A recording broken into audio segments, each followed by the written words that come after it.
है guys, welcome back to my YouTube channel Sanam Sanwani में आप लोगों का एक बार फिर से स्वागत करती हूँ। और चलिए स्टार्ट करते हैं फिर से एक नया ब्लॉग। तो अभी हो रहा है मॉर्निंग का समय। आप सभी को गुड मॉर्निंग। और सूर्य बहुत ज़्यादा निकल चुका है, दिखाते हैं आपको। देखिए फेस में कितना प्रकाश आ रहा है, तो इससे पता लग ही गया होगा आप लोगों को कि सूर्य बहुत ज़्यादा निकल गया है। एंड आप सभी कैसे हैं? आशा करती हूँ आप सभी बहुत अच्छे होंगे। तो हम घर से इतनी दूर आ गए।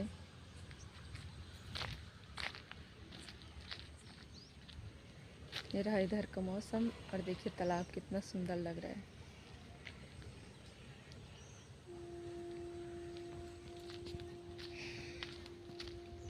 तो कुछ बड़ी इशू हो गई है मेरे यूट्यूब चैनल पे।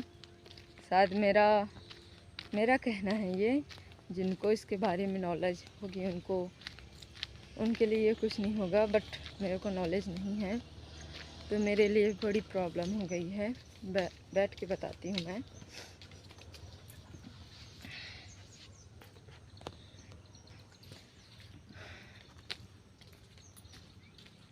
एक बार टॉमी से आप लोगों को रूबरू करा देती हूँ मैं।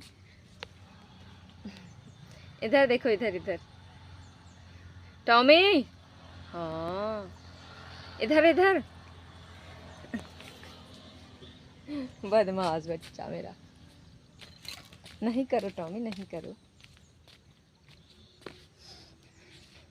तो प्रॉब्लम ये आ गई है मेरी चैनल पे। हाथ भी दुखने लगता है पकड़ते पकड़ते।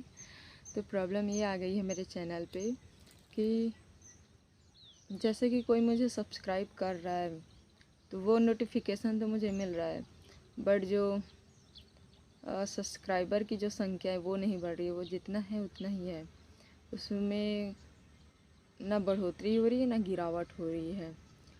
ऐसा है कि सब्सक्राइबर का नोटिफिकेशन मुझे मिल रहा है कि लोग जो मुझे सब्सक्राइब कर रहे हैं उनका नोटिफिकेशन मेरे पास आ रहा है, बट ना यूट्यूब पे और ना वाईटी स्टूडियो में, दोनों में काउंटिंग नहीं बढ़ रहा है। और इसका सल्यूशन क्या है मुझे कुछ पता नहीं है, मुझे नॉलेज बिल्कुल भी नहीं है कि इसके लिए मैं क्या करूं। मुझे कुछ आइडिया हो नहीं रहा है। मैंने यूट्यूब पर भी सर्च किया कि इसके लिए क्या किया जाए, तो उसमें मैंने एक यूट्यूबर का मैंने वीडियो देखा। एक ही का नहीं, बहुतों का देखा मैंने।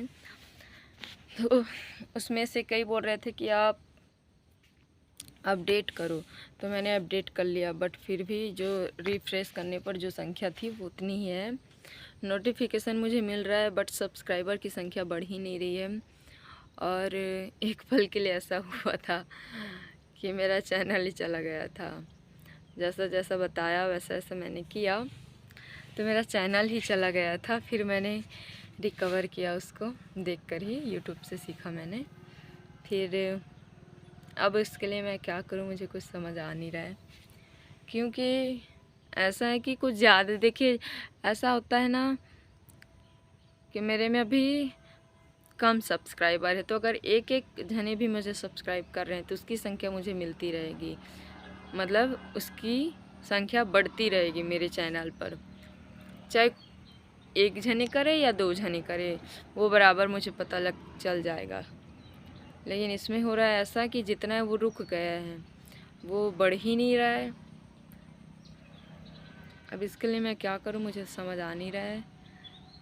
फ़िलहाल देखती हूँ किसी भैया के पास जाऊंगी, क्योंकि है मोबाइल शॉप वाले यहाँ एक भैया, वो भी एक अपना यूट्यूब चैनल चलाते हैं। तो अगर उनको कुछ आइडिया हो इसके बारे में तो देखती हूँ, उनके पास जाऊंगी मैं, उनसे पूछूंगी मैं कि ऐसा क्या करूँ मैं, कि क्या गड़बड़ी क्या आ गई है मेरे चैनल में, क्योंकि मुझे तो बिल्कुल समझ आ ही नहीं रहा है कि मैं क्या करूँ। हाथ दुखने लग जाता है क्योंकि आदत नहीं है ना ऐसा पकड़ने की। तो ऐसा क्या करूं मुझे कुछ समझ आ नहीं रहा है फ़िलहाल। अगर आप लोगों को इसके बारे में कुछ नॉलेज होगी तो बताना आप लोग मुझे। फ़िलहाल मुझे समझ आ नहीं रहा है कि मैं क्या करूं उसके लिए। तो चलिए फिर एक और बात हो गई थी। नाइट का समय था वो। नाइट में ऐसा हुआ कि ना सच में बहुत ज़्यादा हाथ दुखता है।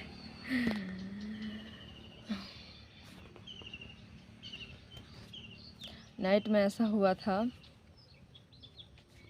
मेरा हाथ ही आ जा रहा है इसमें कैमरे में। चलिए देखते हैं इसमें ट्राई करके। तो ऐसा हुआ था नाइट में कि ज़प्पी का तबीयत बहुत ज़्यादा ख़राब हो गया था। और एक बात और शेयर करनी है आप लोगों के साथ मुझे कि ज़प्पी का हेयर फॉल बहुत ज़्यादा हो रहा है, बहुत ही ज़्यादा। ऐसा क्यों हो रहा है मुझे तो ये लगता है कि गर्मी का है, क्योंकि गर्मी बहुत ज़्यादा पड़ रही है। और वो दिन भर नहाता रहता है, दिन भर। वो जैसे सुबह से 8 बजे से वो शाम को 5:30 बजे तक वो नहाता ही रहता है। उसको मतलब उतने टाइम में जितना बार उसका दिल चाहे वो उतना बार नहा लेता है, क्योंकि यही तालाब है, इसमें जाता है वो, अच्छे से नहा लेता है वो, अपना तैर लेता है। तो उसका हेयर फॉल बहुत ज़्यादा हो रहा है, बहुत ही ज़्यादा। मतलब कि इतने इतने से उसके पाँव में लगे रहते हैं। जब वो खुजली करता है कहीं भी तो वो पूरे उसके पाँव में लगे रहते हैं। और उसका पूँछ का हेयर बहुत ज़्यादा गिर गया है, बहुत ज़्यादा, जो कि बहुत सुंदर था, बहुत हैवी हेयर था उसका पहले, बट अभी तो बिल्कुल भी नहीं है, बहुत गिर रहा है उसका हेयर। तो मुझे बताएं अगर इसके बारे में किसी को कोई नॉलेज है कि कोई बीमारी तो ये नहीं है ना, क्योंकि मुझे यही लगता है कि गर्मी की वजह से, क्योंकि वो बार बार नहा रहा है, इस वजह से उसका हेयर जो है बहुत ज़्यादा गिर रहा है। क्योंकि हम लोगों में भी यही कहा जाता है कि बाल को बार बार ना धो, गीला ना करो, क्योंकि इससे बहुत सी प्रॉब्लम्स आती है। बाल तो झड़ते ही झड़ते हैं, उसके अलावा और बाल में जू वगैरह भी लग जाते हैं, ऐसा बोलते हैं। तो वैसा ही मेरे को लग रहा है कि उसका हेयर फॉल जो हो रहा है वो बार बार नहाने से गर्मी के कारण हो रहा है। और एक और बात है कि नाइट में वो एकदम से लेटा हुआ था, जैसे कि उसको बहुत तबीयत ख़राब है, बहुत ज़्यादा। जब खाना देने के लिए हम आए तो उसका तबीयत बहुत डाउन था उस टाइम। मैं डर गई थी, बहुत ज़्यादा डर गई थी कि कहीं इसको पार्वो नहीं तो हो गया, कि डिस्टेम्पर नहीं तो हो गया। मैं डर गई थी। फिर खाना ऐसे भी अच्छे से खा नहीं रहे, दोनों बच्चे नहीं खा रहे, ना टॉमी और ना ज़प्पी। शायद गर्मी में इनका हालत बहुत ज़्यादा ख़राब हो जा रहा है, तो ये खाना भी अच्छे से नहीं खा रहे हैं। तो मेरे को इस कारण से भी शायद लगा कि वो कल बहुत बीमार हो चुका था, ऐसे लग रहा था मेरे को। क्योंकि दोपहर में भी खाना नहीं खाया था, मॉर्निंग में खाया था बट दोपहर में नहीं खाया था, दोनों बच्चे नहीं खाते। तो वो ऐसा था कि जैसे कि डॉग अगर बूढ़े हो चुके हैं और उनके शरीर में अब जान नहीं रही है, तो वो सिर वगैरह हिलते रहता है ना, उनको सिर उनका हिलते रहता है, पूरा बदन हिलते रहता है, सही से खड़े नहीं हो पाते हैं, बैठ भी नहीं पाते, सीधा लेटे ही रहते। इस तरीके से उसका तबीयत बहुत ज़्यादा ख़राब हुआ था, बहुत ज़्यादा। तो मैं तो डर गई थी कि क्या हो गया है। फिर फिश में उनको खाना दिए, क्योंकि लगा कि अगर फिर से सब्ज़ी वगैरह में देते, नॉर्मल सब्ज़ी जिसमें हम खाते हैं उसमें देते तो वो खाते नहीं, और जिस वजह से उनका तबीयत भी ख़राब हो रहा है शायद। तो इसलिए उनको फिर फ़िश वगैरह में हम लोग दिए, दोनों बच्चों को फ़िश में दिए। तो अच्छे से खाना खाए, खाना खाने के बाद पानी वगैरह पिया। उसके कुछ देर बाद वो ठीक तो हुआ होने के लिए। मैं प्रे भी कर रही थी ईश्वर से कि वो ठीक ही हो जाए, और वो ठीक हुआ खाने के बाद। तो मैं डर गई थी उस टाइम बहुत ज़्यादा, क्योंकि मेरे को टफ़ी का खो देने वाला मंज़र याद आ गया था उस वक्त, कि मैंने किस तरीके से टफ़ी को खोया। वो मेरे सामने थी, उसने मेरे सामने अपने दम तोड़े। मेरे देखते देखते उसकी आँख खुले के खुले रह गए थे उस वक्त, ऐसा मैंने देखा था।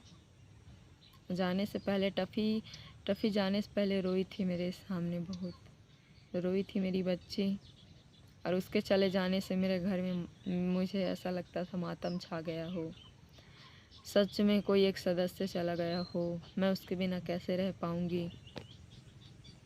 मुझे उसकी याद आया करेगी तो मैं क्या क्या आ रहा है तो मैं कैसे करूँगी। बहुत मुश्किल से मैंने उस वक्त अपने आप को संभाला था, बहुत मुश्किल से। वही मंज़र मेरे को याद आ गया कि जब इतना डाउन हो गया, एक दिन में मैंने टफ़ी का भी देखा कि वो एक दिन में पूरा सूख गई थी। एक दिन में उसकी हालत इतनी ख़राब हुई थी।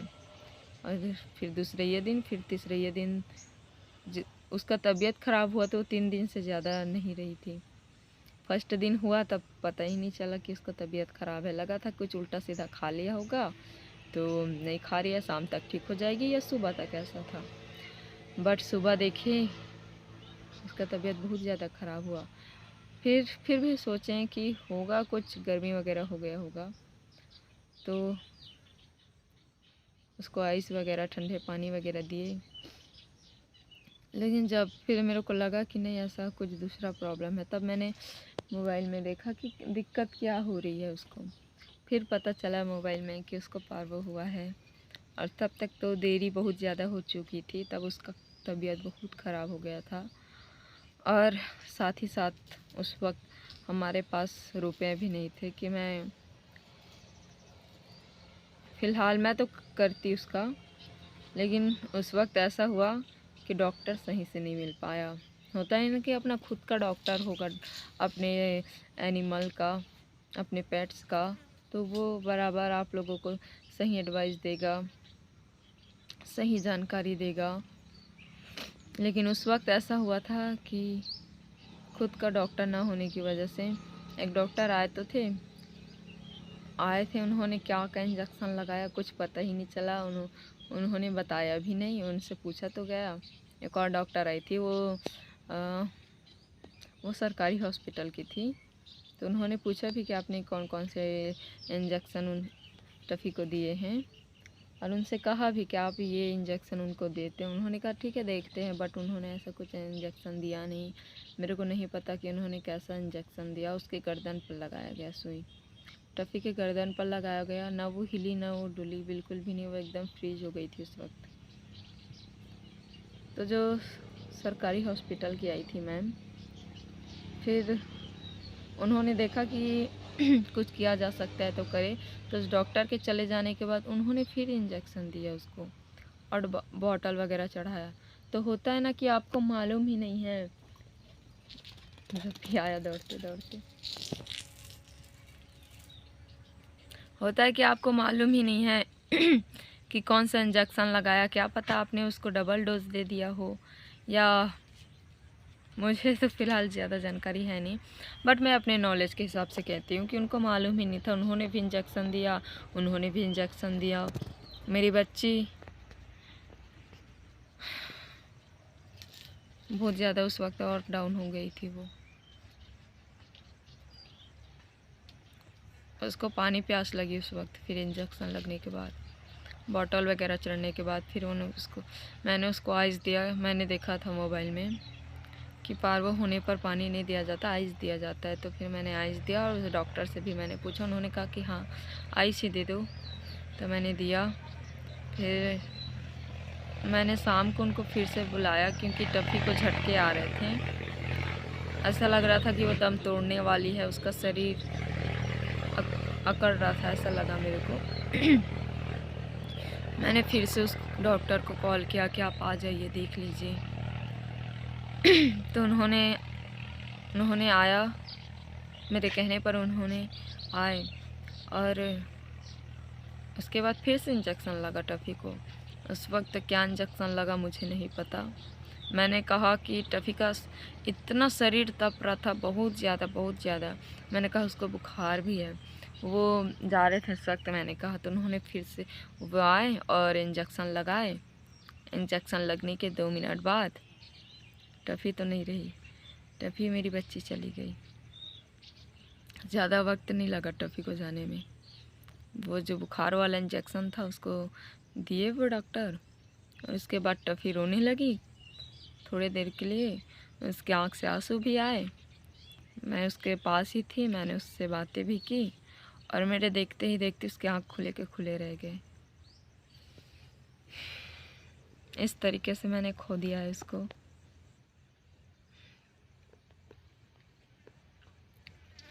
उसकी याद उसकी याद अगर अब भी आए तो आँखों में तो आंसू आ ही जाते हैं, क्योंकि उसने यादें ही ऐसी छोड़ कर गई। ये दोनों बच्चे मेरे साथ इतने नहीं घुले मिले। वो डायरेक्ट आती थी, मेरी गोदी में बैठती थी, डायरेक्ट आती थी। वो इतनी इतनी अच्छी थी। वो डायरेक्ट आती थी, मेरी गोदी में बैठती थी, काफ़ी देर तक सो जाया करती थी मेरी गोदी में। उसको अगर मैं कहूँ कहीं जाती थी, उसको मैं अगर कहूँ कि ना जाओ, वापस आ जाओ, वो वापस भी आ जाया करती थी। कुछ अगर उसने मिट्टी वगैरह अपनी माउथ में ले लिया, मैं बोलती उसको छोड़ो टफ़ी, वो छोड़ देती थी। तो बोले आप ही लोग बताएं, उसके साथ तो मेरी इतनी यादें जुड़ी हैं, उसके साथ मेरा इतना सारा प्यार जुड़ा है। फिर अगर उसकी बातें आए तो आंखों में आंसू तो आ ही जाते हैं ना, क्योंकि यादें जो इतनी प्यारी हैं।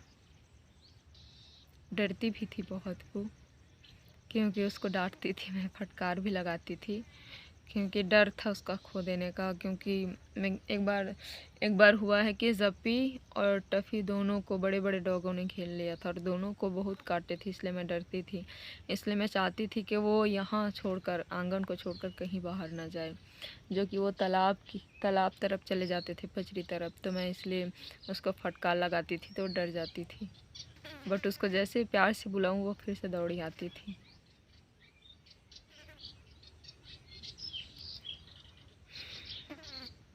होंगे किसी के लिए जानवर, बट मैंने तो उसको अपनी बच्ची की तरह पाला था, तो मैं उसको जानवर के रूप में कैसे देखूं।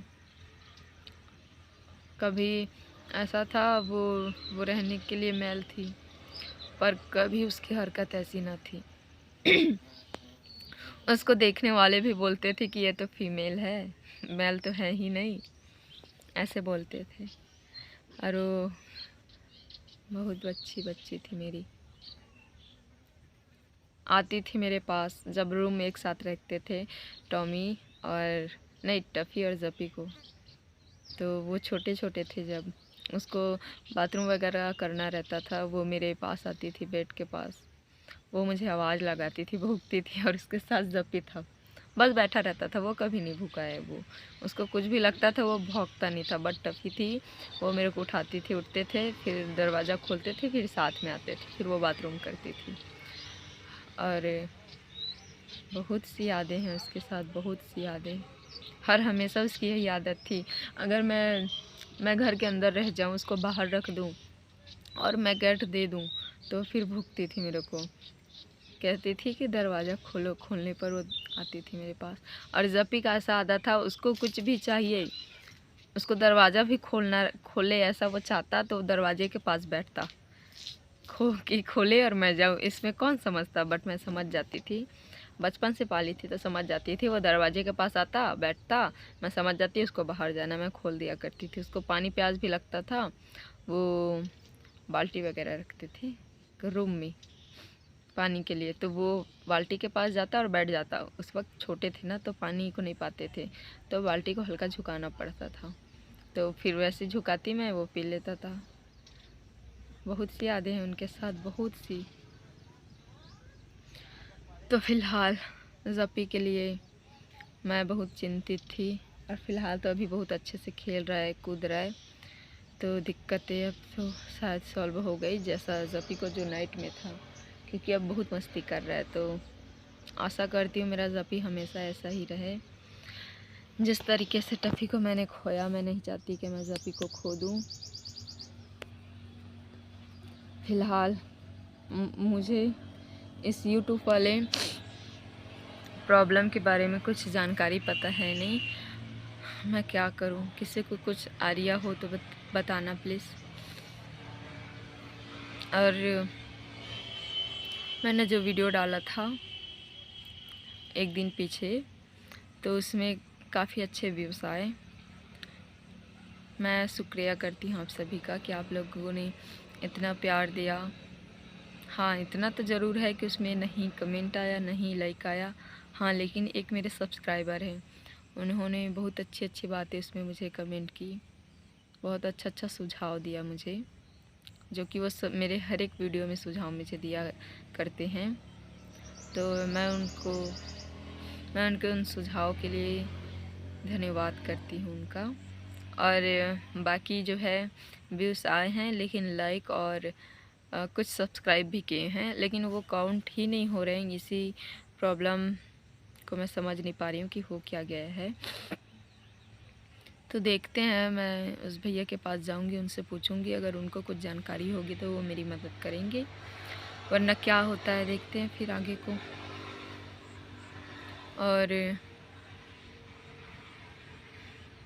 चलिए फिर मिलते हैं इसी प्रकार से नेक्स्ट वीडियो में। आप लोग मेरा साथ देते रहिए, मेरे साथ बने रहिए, मुझे सपोर्ट करते रहिए, और मैं जल्दी पता लगाने की कोशिश करूँगी कि आखिर मेरे चैनल में प्रॉब्लम आ क्या गई है कि सब्सक्राइबर की गिनती काउंट ही नहीं हो रही है। तो चलिए फिर मिलते हैं, अगर सॉल्व हो जाती है तो मैं फिर से वीडियो में आप लोगों को बताऊँगी कि मेरी वो दिक्कतें सॉल्व हो गई है, और नहीं भी होती है तो भी आप लोगों को बताती हूँ मैं। तो चलिए फिर मिलते हैं ऐसे ही एक नए ब्लॉग में। तब तक के लिए मेरे चैनल को सब्सक्राइब करें, लाइक करें, शेयर करें, कमेंट करें। धन्यवाद।